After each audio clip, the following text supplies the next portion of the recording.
Let's unravel Geeta's world. Hello everyone, this is the 106th episode of Geeta's World, and I'm sure Geeta must be busy with a very hectic schedule.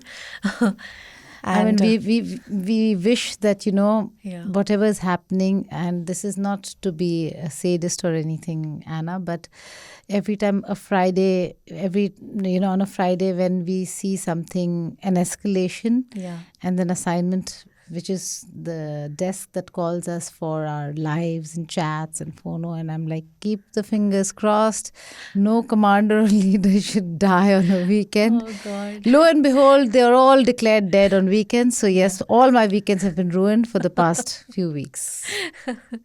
My God. Yeah. So it's a very, I can't even say, like, there's no word to it. So should we say You satire? can't Should we- laugh. Yeah. It's a serious situation, but I'm like, Yeah. please let them not die on a weekend.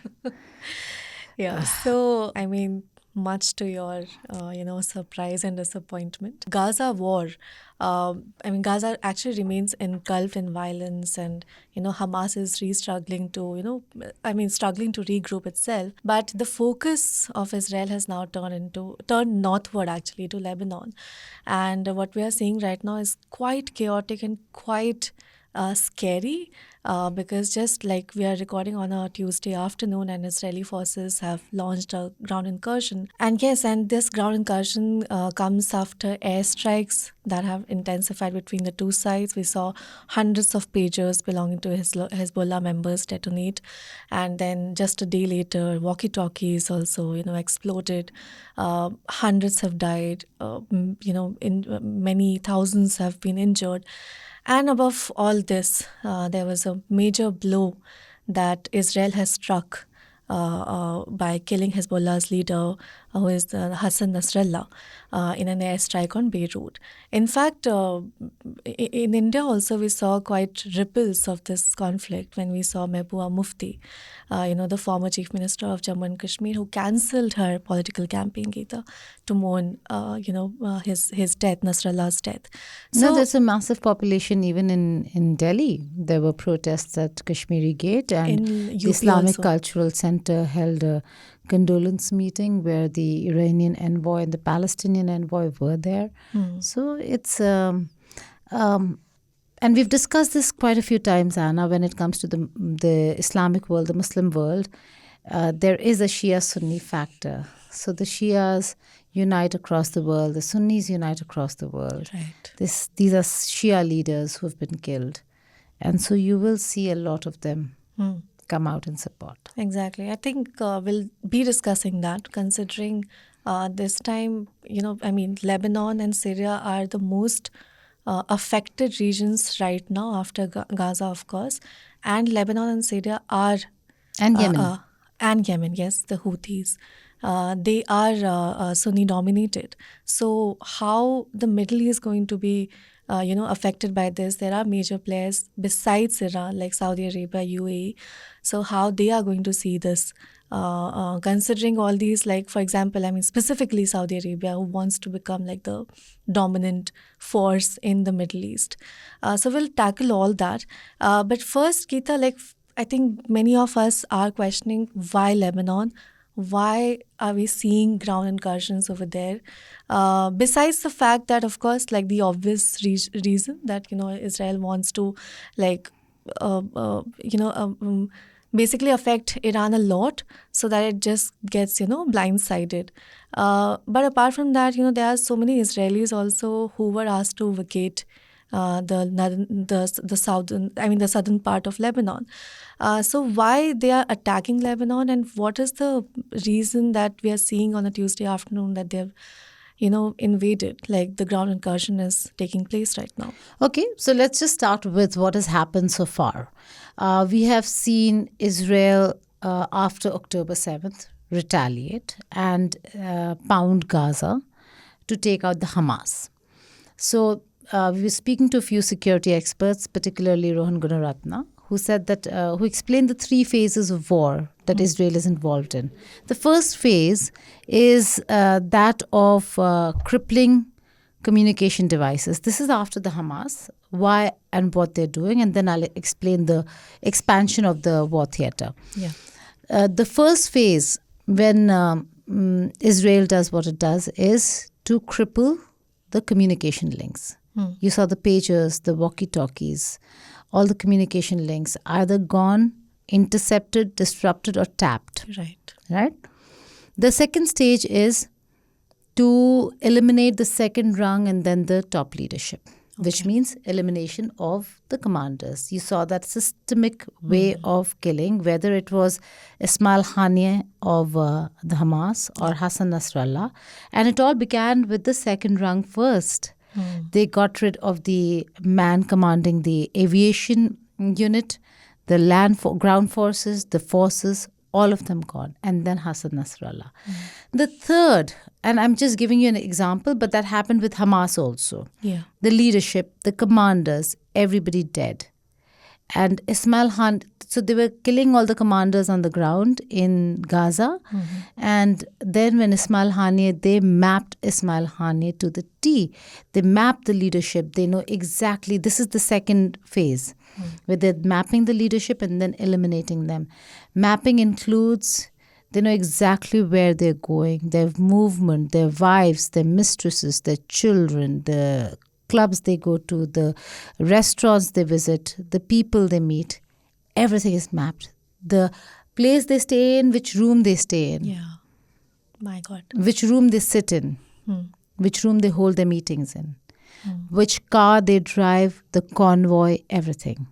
And then there's an internal penetration where they actually have somebody they have cracked within the system to know exactly where the leader is. To the extent that in Fawad Shukra's case, he was to be in the ground floor, but then he was moved to his residential flat on the 6th floor or 5th floor, and then the strike took place.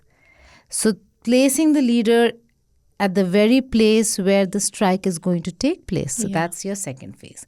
The third phase is stabilizing your threats, which means if this is your enemy, the Hamas, and you're doing something to it, their allies are also as much a threat to you. So this is where Israel is at today, stabilizing the threat. They have done away with a lot of the Hamas, almost decimated them.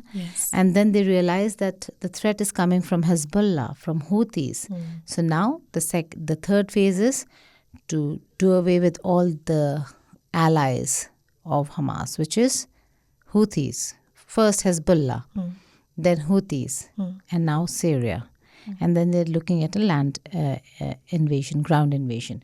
Now, you might ask, why Hezbollah? Hezbollah has always traditionally stood against the idea of the creation of Israel itself. It's an anti-Israel front. It's militantistic. We do know that when they were created in Lebanon in 1982, Israel did invade Lebanon and stayed there for 18 years.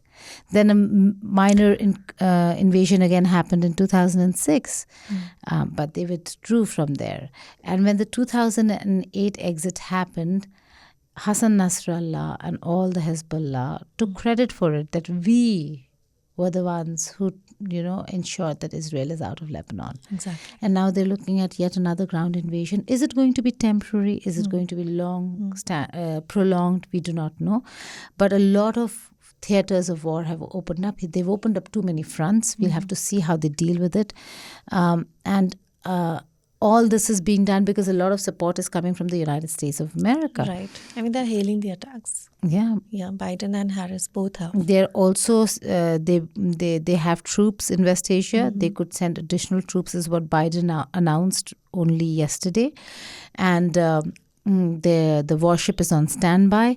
So they have a lot of support. Right. But how much of ammunition, how much of weapon systems do they have to sustain a prolonged war? No country's economy is allowing wars. The reason why the US is very reluctant and has been asking Israel to look at ceasefire. But for Israel, I think their deadline is November 5th. It's a do or die for them. Because if Kamala Harris wins, Yeah, it's of going to be a course. different scenario. If Trump comes, it's going to be different. They don't want to take their chances here. So they're doing as much as they can Yeah. to demolish. But, again, security analysts Anna say that you can never finish them completely. Yeah. And they should learn through experience of the past. No, of course. I mean, people are saying that history is repeating itself.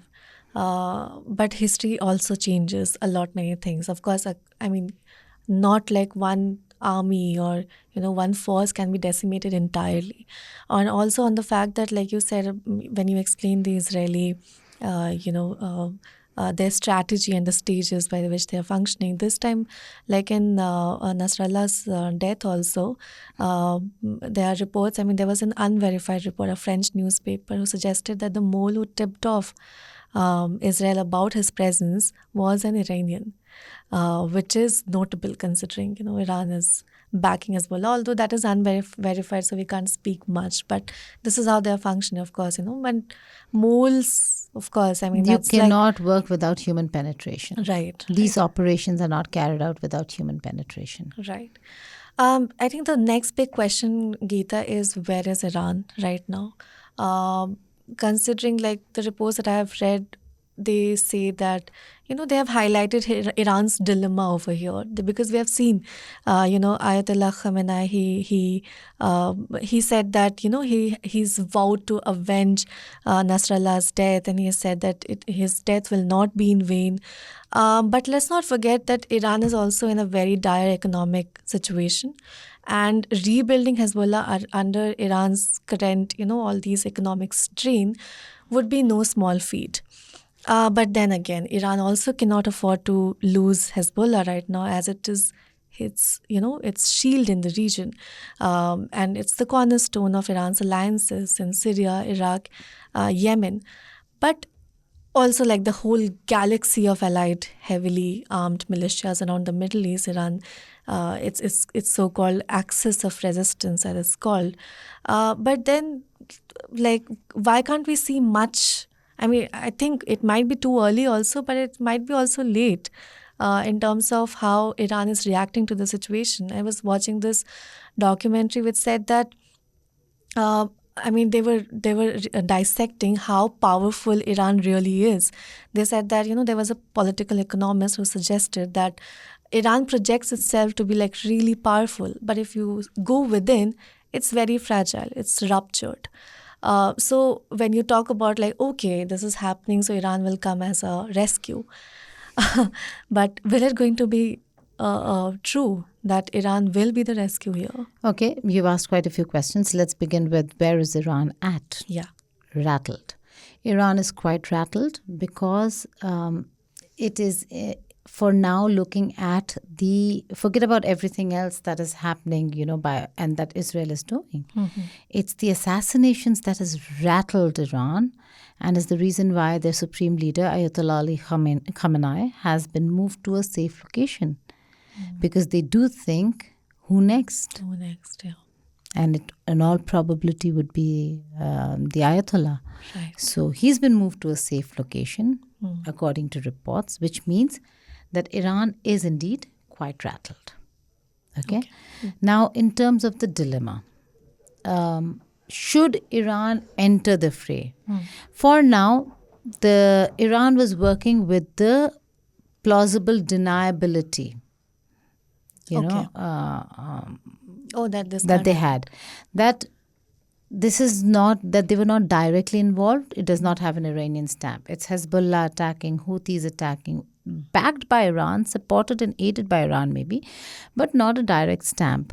So there wasn't a two-front, two-state war between Israel and Iran, right? But should Iran intervene directly, then Israel gets the right to defend herself, which is what has been said. In that right to defend herself, Israel will first attack the nuclear installations and the oil infrastructure. Two things, especially the latter, the oil infrastructure, will cripple Iran to no end. Right now, they still exist and they still have survived all these sanctions is because of their oil. Yeah. Who they sell to, who they're providing in the high seas is a different matter. It's a conversation for another day. But if they don't have that oil infrastructure, they will be crippled. So Iran cannot afford to directly get involved. But at this juncture, it seems like if they don't have a concerted effort, so they're disjointed in their interests, but want to be more, concerted in their effort against Israel. And right now, if you look at the map, I don't see that. Israel has, in a very strategic manner, looked at tactical attacks one after the other. So they started with the Hamas. But if you look at the pagers and walkie-talkies, it does seem like they had this plan which was underway to take out Hezbollah for some time. It was not a plan that could have been made in a day. Right. Intercepting consignments of pagers and walkie-talkies. Then making them into miniature bombs. Then further sending them to Lebanon. And waiting for the moment when they want to strike Hezbollah. Exactly, because So it's a long drawn out plan. For them, Hamas was always a threat. But if you ask about capability and proximity, because Iran is far, they might have the capability, but they're far. So capability and proximity, it's always been Hezbollah. They are way more capable. They have way more arms, the cache of arms, ammunition, bombs, missiles, drones, you name it, they have it all. So for them, the biggest threat was Hezbollah, and it was a planned strategy to get Hezbollah. So what did they do? They got rid of the communications, then the leadership. They got rid of Hassan Nasrallah. Yeah, right. I mean, that is, after Ismail Haniyeh, we were thinking, what can be a bigger humiliation?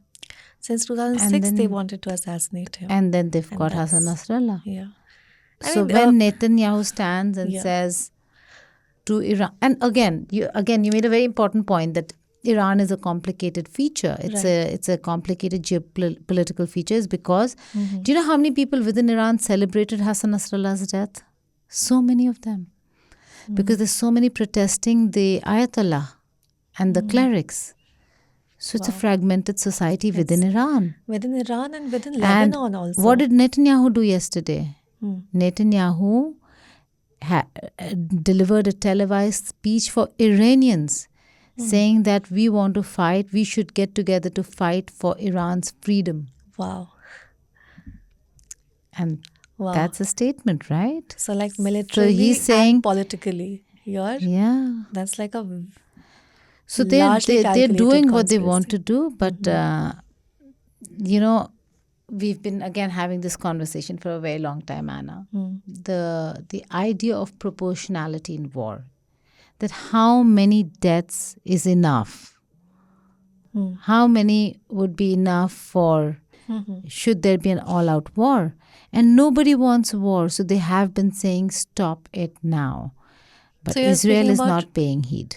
Yeah, so you're speaking about other regional powers, as in Jordan, Saudi Arabia, UAE. And UAE not so much, but Jordan. Also right now, like you said, Lebanon and Syria are Sunni-dominated. And these countries, Saudi Arabia, UAE, yeah, but then Egypt, Syria is a different case. The leader is Shia. And not just Shia, he's an Alawite Shia. That's like 2% of the Shia population. Oh. So they're a very small group that controls the whole of Syria, which is why the whole problem arose in the first place. But on a humanitarian perspective, like already, because there are thousands of Lebanese who are migrating to Syria because they're thinking that, okay, now where do we go?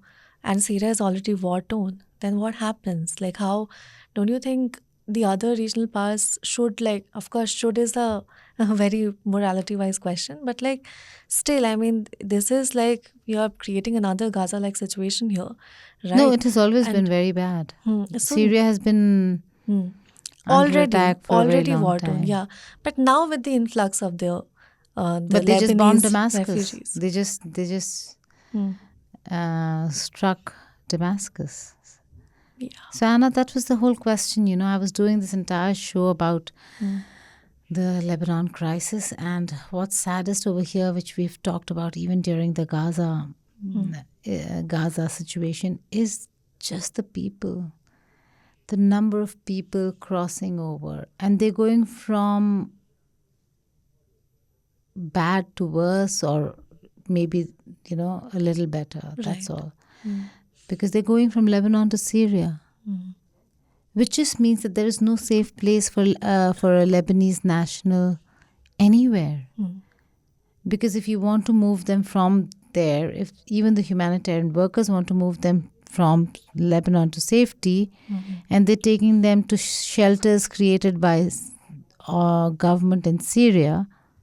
And then, our colleague Ashraf Wani, in fact, we're the only network that's actually Indian network that's on the ground right now.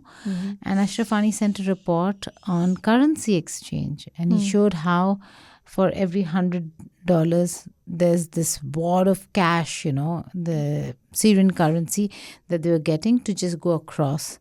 And they had to exchange the currency because they would not have accepted Lebanese currency. So they had to get the Syrian currency before they go. And there are throngs of people on the road, at the border, carrying their children, the same situation. I mean, how long can you see this? Yeah.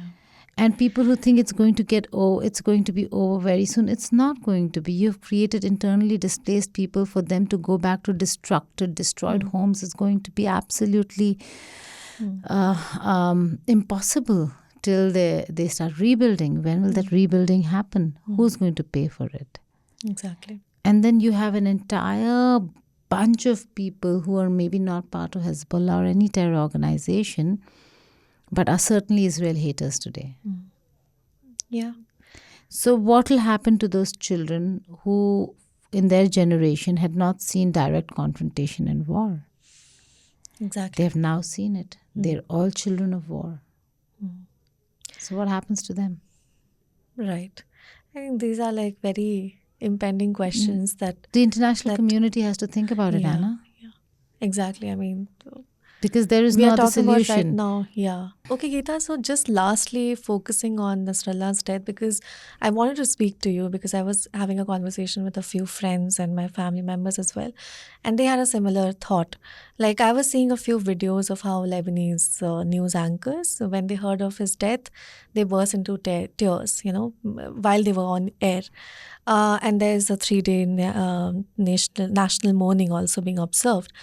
But it seems a bit puzzling to someone sitting in India who is reading that Nasrallah was the head of Hezbollah, an Iran-sponsored militia, and it's involved in the country's politics, of course, but essentially it is involved in the killing of its innocent civilians in Israel and Gaza and elsewhere. And in July this year, lest we forget, Hezbollah fired a rocket that hit a football pitch in Golan Heights, which is an Israeli-controlled territory, killing 12 children who were actually members of an Islamic community spread across Lebanon and Syria.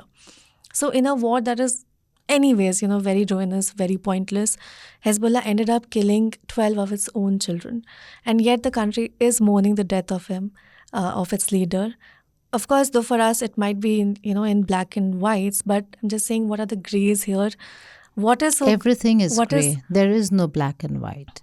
For one man's terrorist is another man's freedom fighter, right? Yeah. The reason why UN has never been able to come to a consensus on the definition of terrorism. There is no consensus, Anna, at the United Nations in even defining terrorism, because one man's freedom fighter is another man's terrorist. How many people have died under Israeli missiles and bombs? Are we calling Netanyahu a terrorist? Exactly, yeah.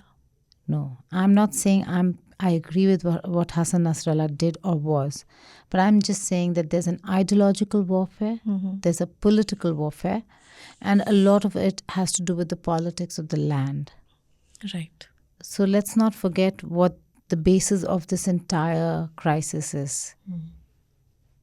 It is the fact that the Palestinians have lost a lot since the creation of Israel. And there has to be a solution. And that solution can only come with a two-state solution. But I don't think, with what's happening right now and with the high that Israel is seeing, that they'd be willing to. Because should they agree, they will have to go back to their erstwhile map. After taking so many areas, taking over so much of land and creating their own settlements there, will Israel go back? I don't know whether, if there should have been a Hezbollah to fight Hamas Palestinian war. But look how they crippled Palestinians. Why was Mahmoud Abbas, who was supposed to be the political voice and face, was undermined to create a Hamas in Gaza and think you're okay with that? Who was paying the Hamas government? Who was sending aid to the Hamas government? Israel. So you undermined a political voice, you created a monster, and now you're having to deal with it. And then you question. So I'm saying there's so much of gray in West Asia that there is no black or white. And you cannot compare it the way people do. It's very easy for the West to sit and say, oh, well, one terrorist killed because they were killing these many people. They're not even once looking at what's happening on the other side. How come there's no outrage over Gaza then? So let's not kid ourselves. This is a very, very serious matter. And the international community has done zilch to stop this crisis from blowing over. And from where I see it and how I see it, it is going to only become very, very large in terms of the war theater. And it is going to be a prolonged war. I understand the vulnerabilities of Israel. It's a small country, vulnerable, so we get that. We get the vulnerabilities, but it cannot come from war. It has to come from peace, which means diplomacy. So they have to get back to the negotiating table rather than think that it's okay to go on bombing. Yeah, I mean, with the October 7th attack, many critics were saying that, this is going to be a prolonged war and it will end up with a ceasefire. But right now, does it seem probable to you that ceasefire is the only way out, or no? Israel is going to take it to its logical military conclusion as they deem fit. Wow. Okay, very scary thought. Yes, on that scary thought. Yeah. So we'll wind this conversation, and I hope to all the listeners and viewers who stayed till the very end, enjoyed this conversation, learned a lot like I did, and let us know what your thoughts were on 8588966996, or you could email us on pods@indiatoday.com. Thank you so much, and we'll be back next week.